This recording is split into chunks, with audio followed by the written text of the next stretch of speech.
Este es el día que hizo el Señor. Nos gozaremos y alegraremos en el Dios de nuestra salvación. Muy buenos días, hermanos, amigos, familia del Centro Familiar Cristiano. Le damos la más cordial bienvenida a nuestro servicio dominical virtual del día de hoy. La palabra de Dios nos dice en el libro de Jeremías, capítulo 17, versículos 7 y 8, lo siguiente: Pero benditos son los que confían en el Señor y han hecho que el Señor sea su esperanza y confianza. Son como árboles plantados juntos a la ribera de un río, con raíces que se hunden en las aguas. A esos árboles no les afecta el calor, ni temen los largos meses de sequía. Sus hojas están siempre verdes y nunca dejan de producir frutos. Amén. Acompáñenos a presentar este tiempo en oración delante del Señor. Señor, te damos gracias por este nuevo día. Gracias por la oportunidad que tenemos de estar juntos, reunidos a la distancia, pero unidos en el Espíritu como un solo cuerpo, para alabarte, bendecirte y exaltar tu santo nombre. Espíritu Santo de Dios, te pedimos que nos hables a través de tu palabra, que nuestros oídos espirituales estén atentos a tu voz. Prepara nuestra mente y nuestro corazón para recibir el mensaje y ponerlo por obra en nuestras vidas. Te lo pedimos en el nombre de Jesús. Amén. Ahora les invitamos a todos, unidos, a levantar al Señor por medio de las alabanzas y adoración.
conmigo hasta el fin. Aleluya, Él consuela mi tristeza. tristeza, me quita todo afán. Grandes cosas Cristo ha hecho para mí. Yo sé que Jesucristo muy pronto volverá, y entre tanto me prepara un hogar. En la casa de mi Padre, mansión de luz y paz, el creyente fiel con él ha de morar. Llegándome a la gloria, ningún pesar tendré, contemplaré su rostro siempre allí. Aleluya, con los santos redimidos, gozoso cantaré. Grandes cosas Cristo ha hecho para mí. Grandes cosas Cristo ha hecho para mí. Grandes cosas Cristo ha hecho para mí. Gloria, gloria, aleluya. Gloria, gloria, aleluya. Gloria, gloria, aleluya. A nuestro Salvador. A nuestro Salvador. A nuestro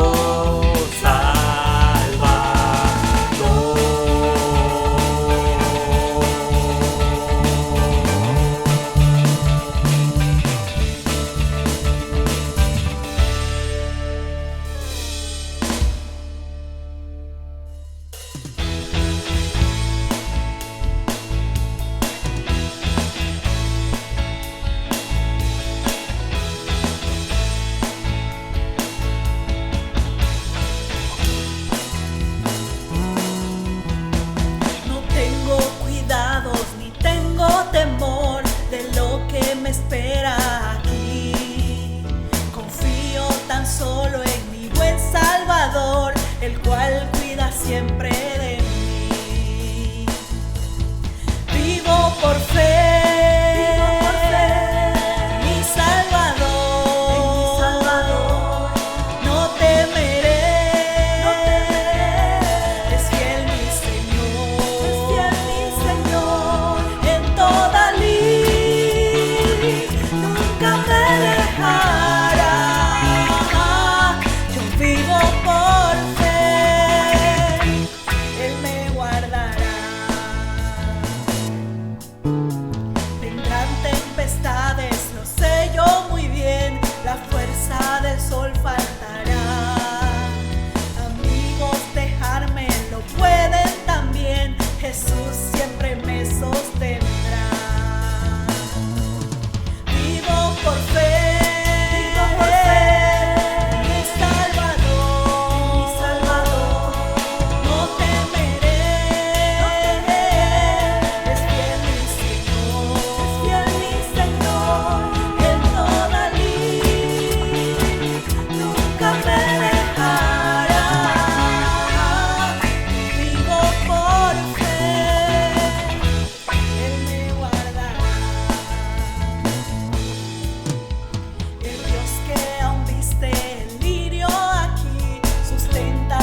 me guarda a mí, te puede guardar a ti, porque Él es fiel y es un Dios bueno. Es nuestro Dios, nuestro escudo, nuestro ayudador. Qué fiel es Dios y qué bueno poder alabarle. Sigamos con gozo para escuchar lo que Dios tiene para nosotros a través del pastor Raúl Irigoyen, que nos traerá el mensaje de hoy.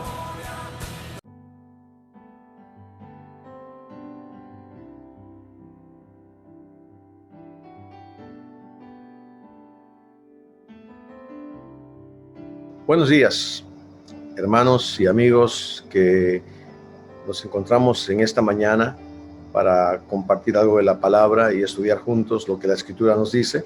Somos parte de un estudio que se está realizando sobre el libro de Génesis y hoy queremos tocar el tema del impacto de la caída sobre la humanidad, usando como referencia el texto de Génesis capítulo 3, verso 16 al 24. Vamos a estar usando únicamente la versión Nueva Traducción Viviente. La mayoría de las personas y los creyentes no somos una excepción a esto. Tarde que temprano nos cuestionamos el por qué Dios permite tanta maldad y enfermedad en el mundo. Por supuesto que la pandemia que todavía atravesamos ha exacerbado esos cuestionamientos al ver partir a tantos amigos, familiares y consiervos en los últimos meses. Moisés, en el capítulo 3 de Génesis, nos da un atisbo a las circunstancias que provocaron este estado de continua crisis que el mundo atraviesa, la desobediencia de nuestros primeros padres, Adán y Eva. Si bien el encuentro de Dios con ellos y la serpiente tras su desobediencia al comer del fruto prohibido se ve normalmente como una narración de juicio y oprobio, la verdad es que en medio de la caída del hombre, Dios establece un mensaje de esperanza para toda la humanidad. En primer lugar, necesitamos aclarar que Dios no maldijo ni a Adán ni a Eva, sino a la serpiente y a la creación por causa de Adán. Para nuestros primeros padres, lo que hubo fue consecuencias resultantes de su pecado, pero que jamás fueron pronunciadas como rechazo de parte de Dios. Son esas consecuencias las que hoy enfrentamos a diario en el mundo, y que tristemente se han multiplicado por causa de la insistencia de la humanidad en seguir pecando.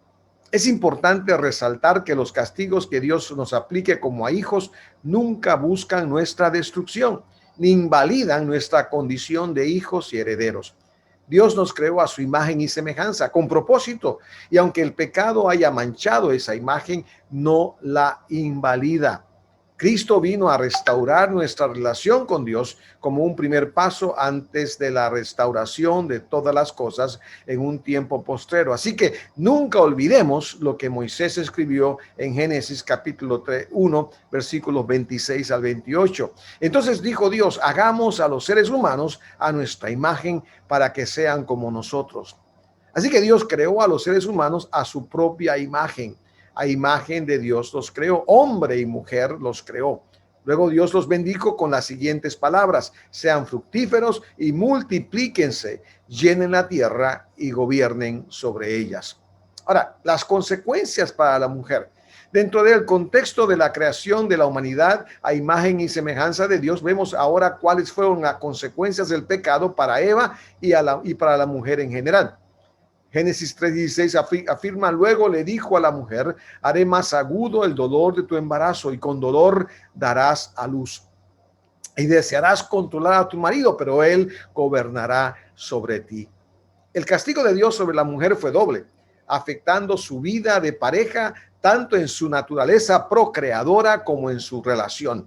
Por un lado, lo que pareciera antes de la caída haber sido un proceso de embarazo libre de penurias, culminado en un parto sin dolor, ahora todo sería acompañado por dolor, a medida en que la criatura se desarrolla en el vientre y finalmente se abre paso hacia el alumbramiento. Esto fue el resultado de la irrupción de la muerte y de sus procesos de desgaste y degeneración del cuerpo, que afectaron y limitaron el diseño original de Dios. Sin embargo, el Señor también proveyó a la mujer de una perspectiva más amplia sobre su embarazo y alumbramiento que contrarrestase toda penuria experimentada en el proceso, tal y como nos lo dijo el mismo Señor Jesucristo.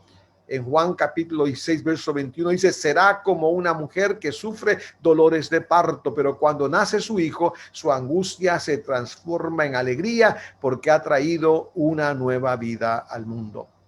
Por otro lado, la relación entre esposos, que también afecta a la de los sexos en general, sería una de contención continua, aún a pesar de la atracción y deseo sexual que habría entre ambos.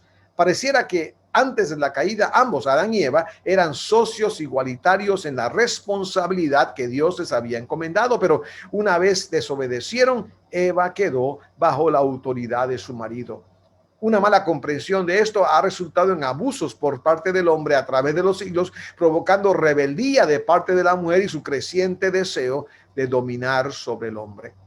Pero es importante anotar que cuando venimos a Cristo, el Señor redime la relación entre hombres y mujeres, y en especial entre esposos.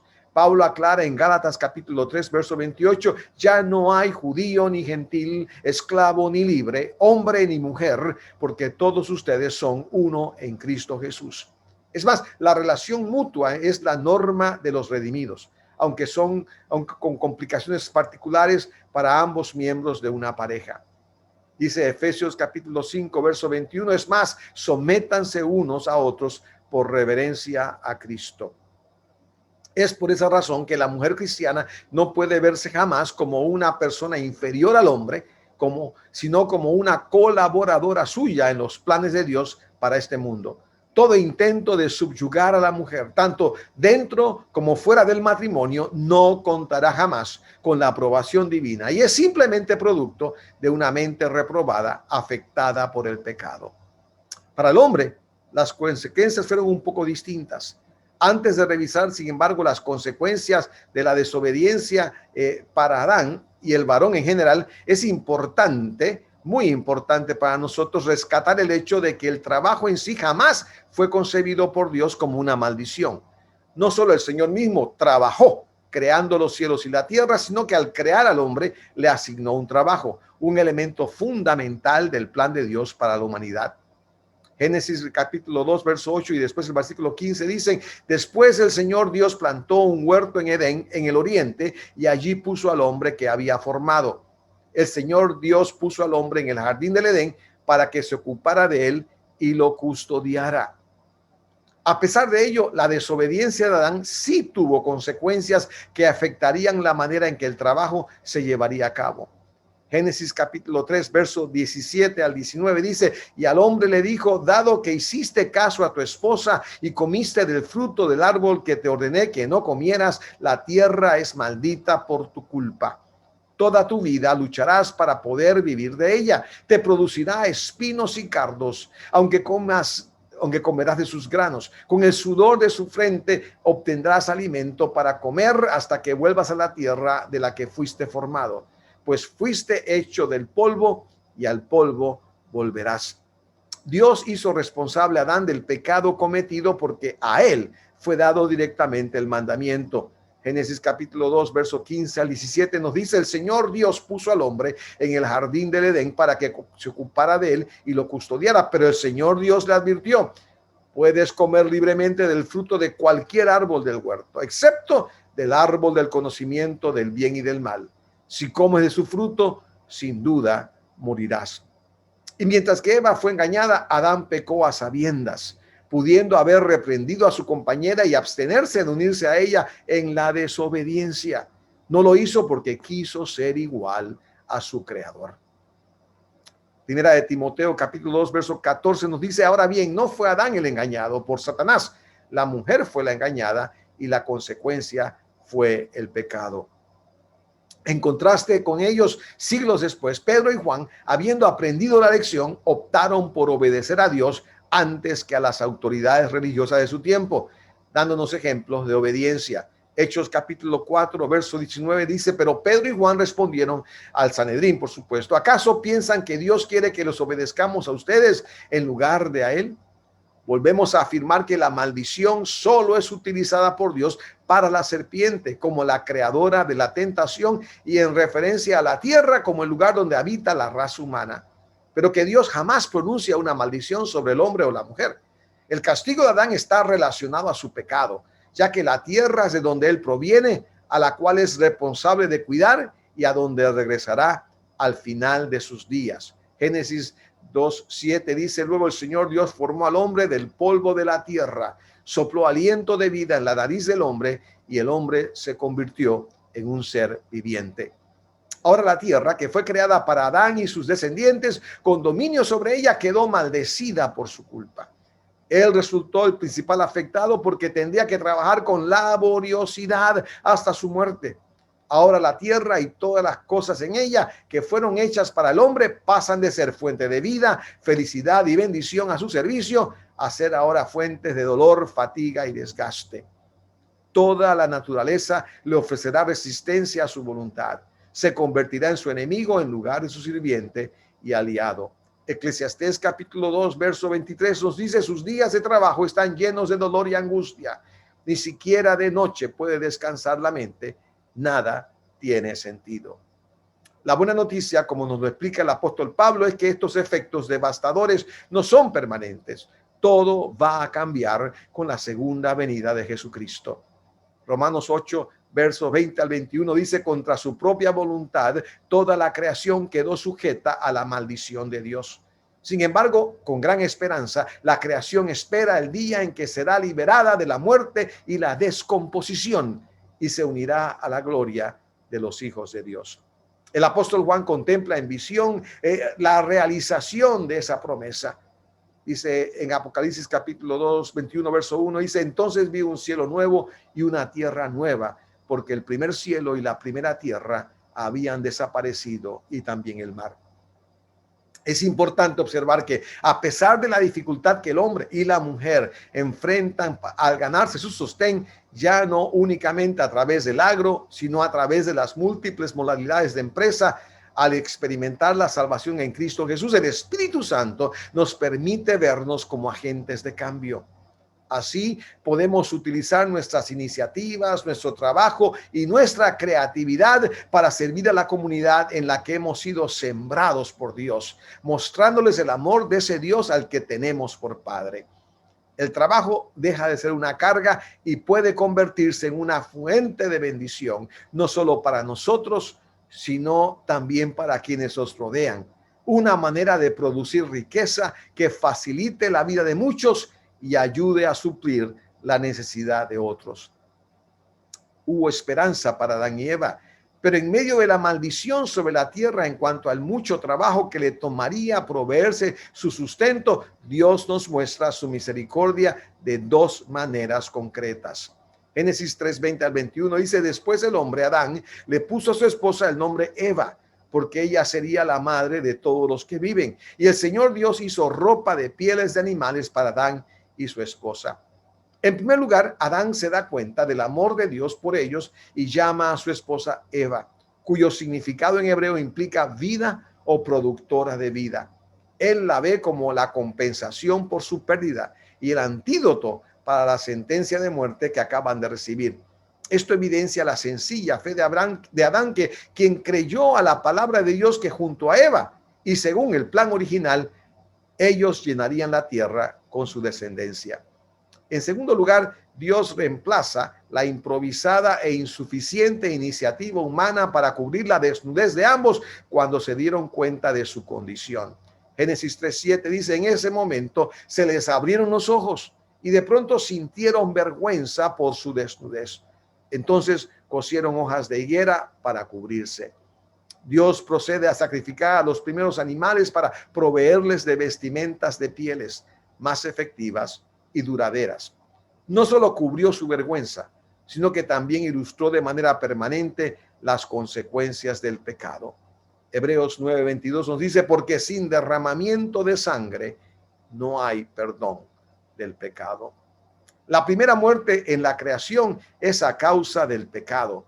Las víctimas inocentes, los animales que fueron sacrificados, constituyen la primera muerte en la creación, con el propósito de cubrir el pecado sin siquiera formar parte de la desobediencia.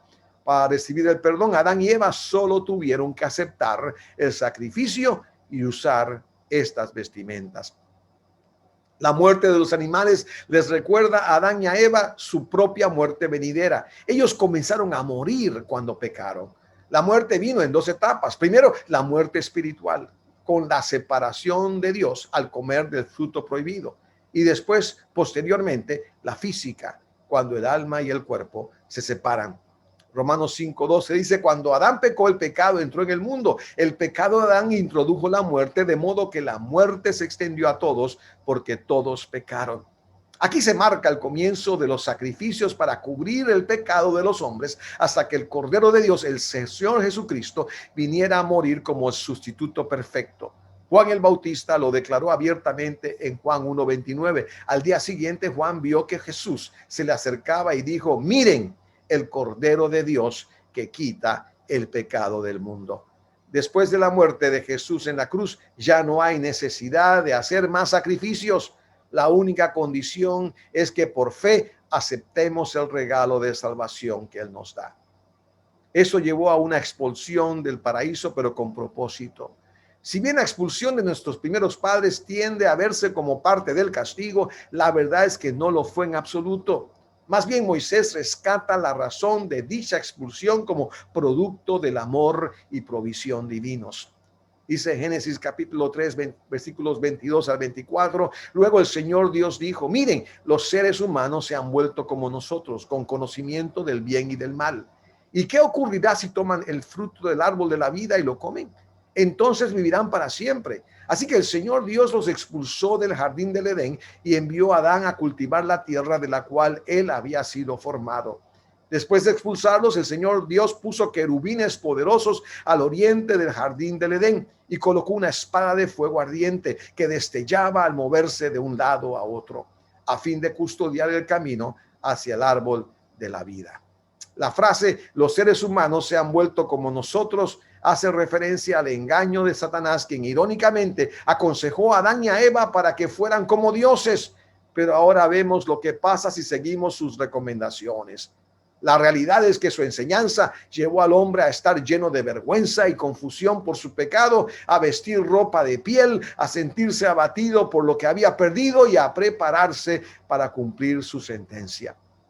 Pero Dios tenía mejores planes para la humanidad, como nos lo declara el profeta, que no serían descarrilados aún por el pecado del hombre. Jeremías 29:11 dice, pues yo sé los planes que tengo para ustedes, dice el Señor. Son planes para lo bueno y no para lo malo, para darles un futuro y una esperanza.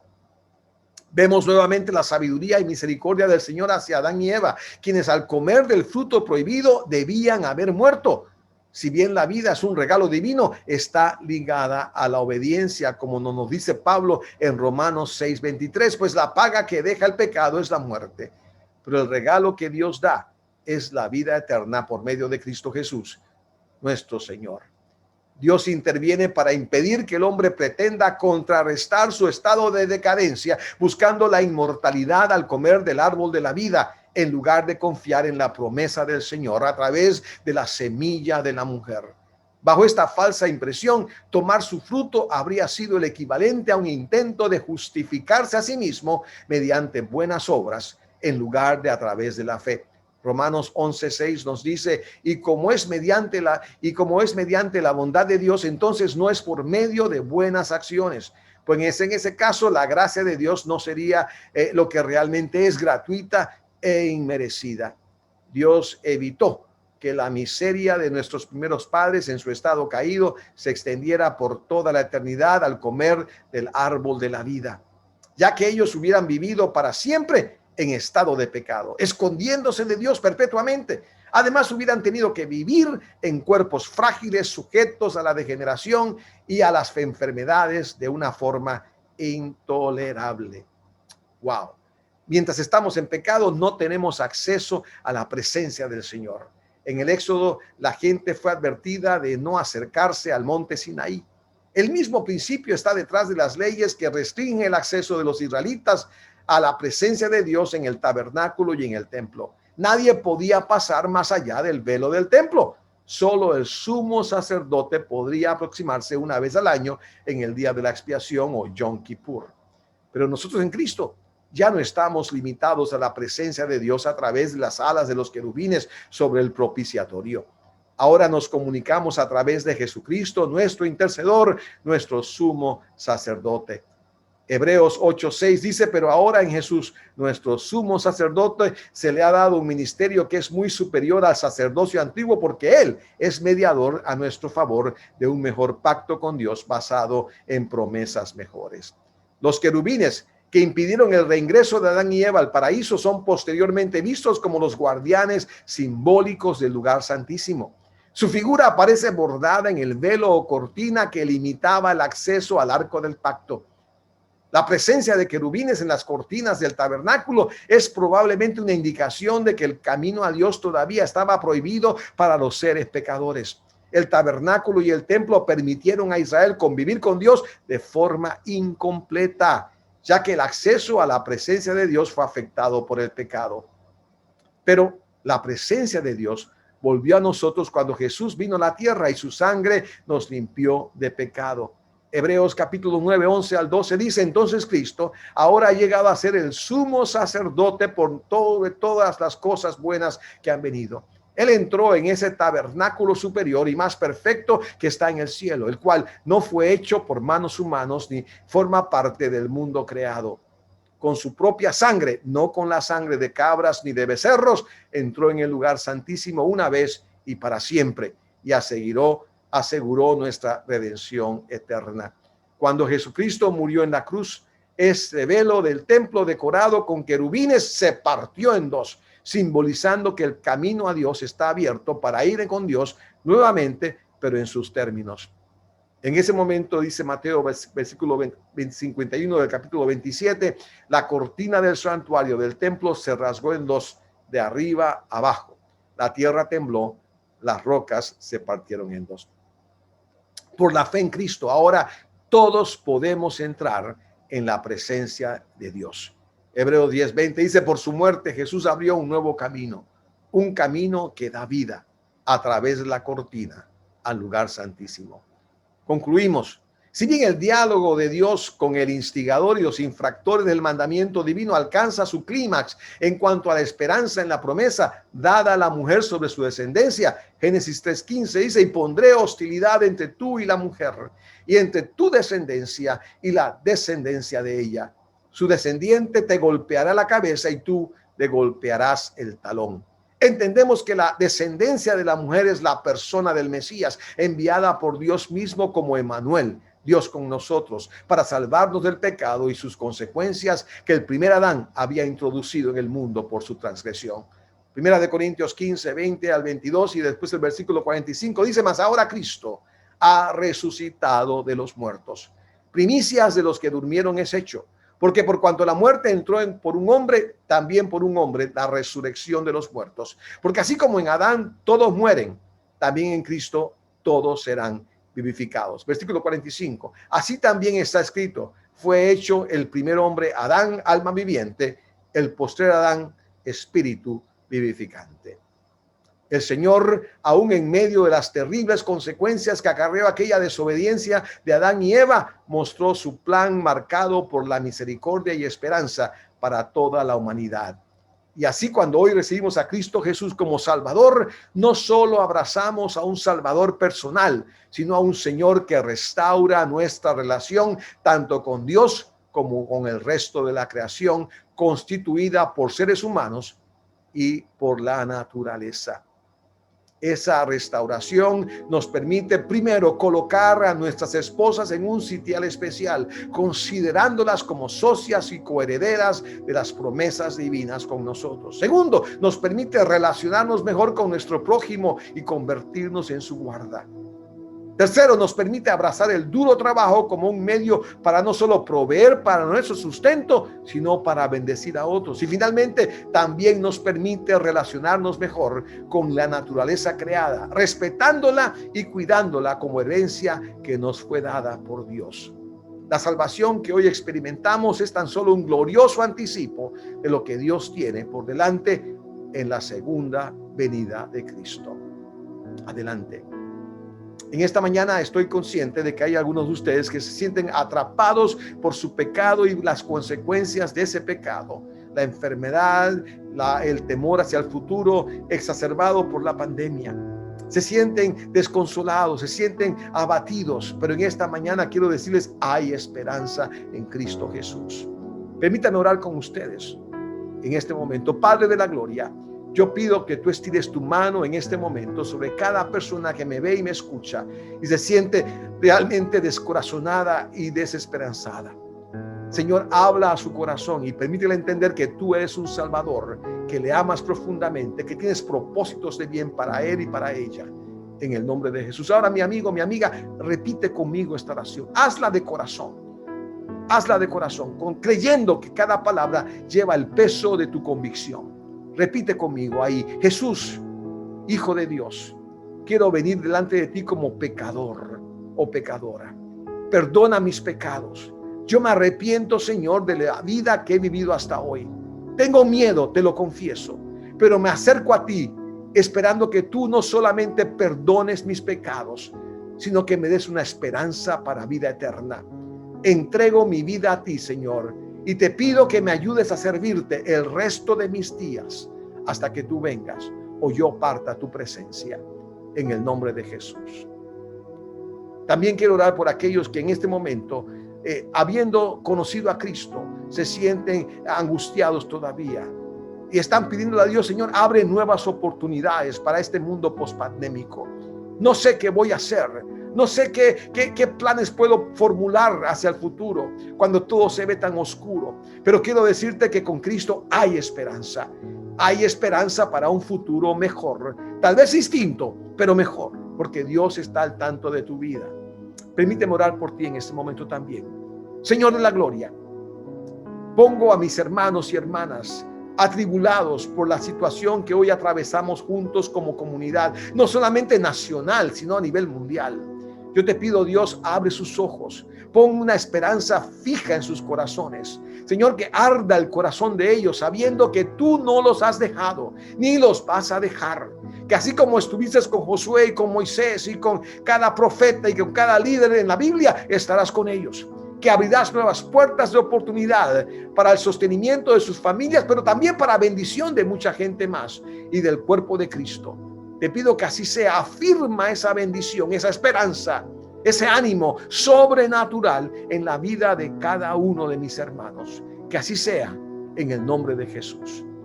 Amén y amén. Que Dios les siga bendiciendo a cada uno de ustedes.